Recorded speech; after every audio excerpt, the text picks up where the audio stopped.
Сәлеметсіңдер ме балалар? Мен Алматы облысы Райымбек ауданы Сауранбаев атындағы орта мектептің бастауыш сынып мұғалімі Мұхамеджанова Қарлаш Қанатбекқызы. Қазақ тіл сабағымызды бастаймыз. Бүгінгі сабағымыздың тақырыбы етістік туралы білетінімді еске түсіремін. Ендеше бүгінгі сабақтан сіздер етістік туралы білетіндеріңізді еске түсіре отырып сөйлемнен етістікті табасыздар. Дара және күрделі етістіктер туралы қайталау жаттығуларды орындайсыздар. Сурет бойынша мәтіннің мазмұнын болжап, және мәтінді әңгімелейсіздер. Ендеше балалар, етістік туралы білетінімізді еске түсірейік. Етістік деген не? Қандай сұрақтарға жауап береді? Қандай түрлері бар?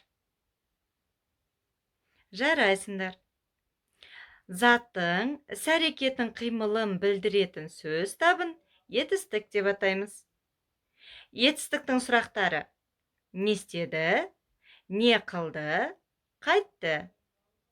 Етістіктің түрлері: дара етістік және күрделі етістік. Бір ғана сөзден тұратын етістік дара етістік. Мысалы, келді. Ал екі не одан да көп сөзден тұратын етістік күрделі етістік. Не істеді? Жүгіріп келе жатыр.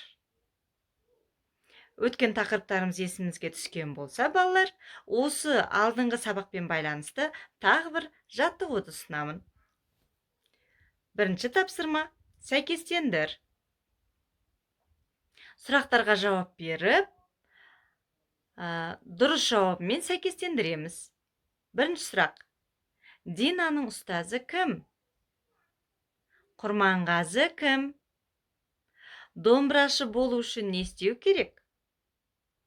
Құрманғазының ақыл кеңестері Динаға қалай әсер етті? Ойланған болсақ, балалар, дұрыс жауаптармен тексерейік. Динаның ұстазы Құрманғазы. Құрманғазы күй атасы. Домбырашы болу үшін дыбысты сүйе білу керек. Құрманғазының ақыл кеңестері Динаға құлағынан кетпестей әсер етті. Жарайсыңдар балалар. Ендеше келесі осы жаттығудан етістіктерді тауып, олардың дара немесе күрделі екенін айтыңдар.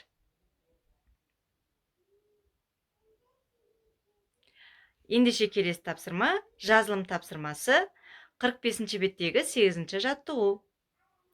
Көп нүктенің орнына тиісті етістіктерді қойып, сөйлемдерді көшіріп жаз. Балалар, алдымен жақсылап сөйлемдерді оқимыз. Және мазмұнына сәйкес келетін етістікті қойып, көшіріп жазамыз. Күйші, күй не істейді? Күйші күй тартады. Жарайсыңдар. Жыршы жыр не істейді? Жыршы жыр айтады. Ақын өлең не істейді? Ақын өлең оқиды. Дәрігер ауруларды не істейді? Дәрігер ауруларды емдейді. Мұғалім балаларды оқытады. Жылқышы жылқы бағады. Жарайсыңдар балалар. Өте жақсы, жазғанда әдемі, көркем, әріптердің элементін сақтап отырып, жақсылап қатесіз жазамыз. Келесі тапсырма: ойлан тап. Ал ойланайық. Мында бізде күрделі етістіктер берілген. Осы күрделі етістіктердің орнына, көп нүктенің орнына дара етістікті тауып жазуымыз керек. Мәселен, бірінші: келе жатыр, келе бастады. Бұлар күрделі етістік. Ендеше дара етістік болады. Келді. Өте жақсы, жарайсыңдар балалар. Келесі: тарта алады, тартып жатыр, тартып жүр. Дара етістік тартты. Келесі, тоқи алады, тоқып отыр, тоқи бастады.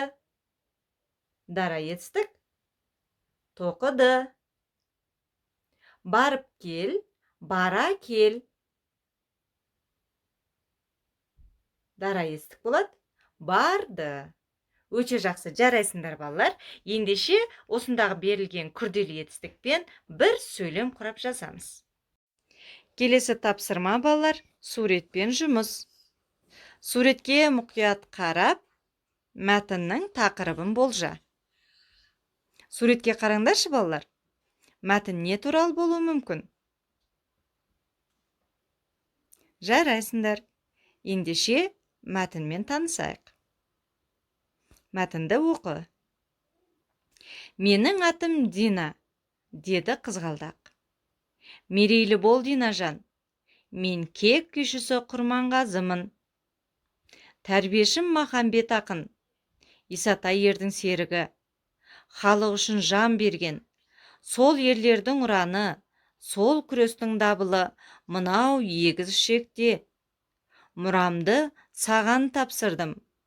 Халыққа жеткіз күйімді. Деп қария қызғалдаққа үкілі домбырасын ұсынды. Егер де маған, Атажан, шынымен сеніп тапсырсаңыз, кек ұрандас күйіңізді халыққа ойнап беруге ант етем. Деп қыз бала тізерлеп отырды да домбыраны қолына ұстап, сүйіп алды. Мәтін түсінікті ме, балалар? Түсінікті болса, мәтінге ат қой. Мәтінге қандай ат қоюға болады? Дұрыс айтасыңдар. Мысалы, күй атасы Құрманғазы. Немесе Құрманғазының аманаты. Тағы да өз нұсқаларыңды күтемін. Келесі тапсырма. Жоспарды толықтыр. Берілген жоспарды әр қарай өз нұсқаларымен толықтырып көріңдер. Мәселен, бірінші, Дина мен Құрманғазының танысуы. Әр қарай өз нұсқаларыңды жазып, ойланыңдар. Келесі, жоспар бойынша мәтінді мазмұндауға дайын боламыз. Соңғы тапсырма, мәтіннен етістіктерді тауып, олардың дара және күрделі түрін ажырат. Мәтінді мұқият оқып отырып, етістіктерді тауып, дара етістік пе, әлде күрделі етістік пе ажыратамыз. Ендеше балалар, бүгінгі сабағымыз аяқталды. Сабағымызды 3 сұрақ әдісі бойынша кері байланыспен аяқтайық.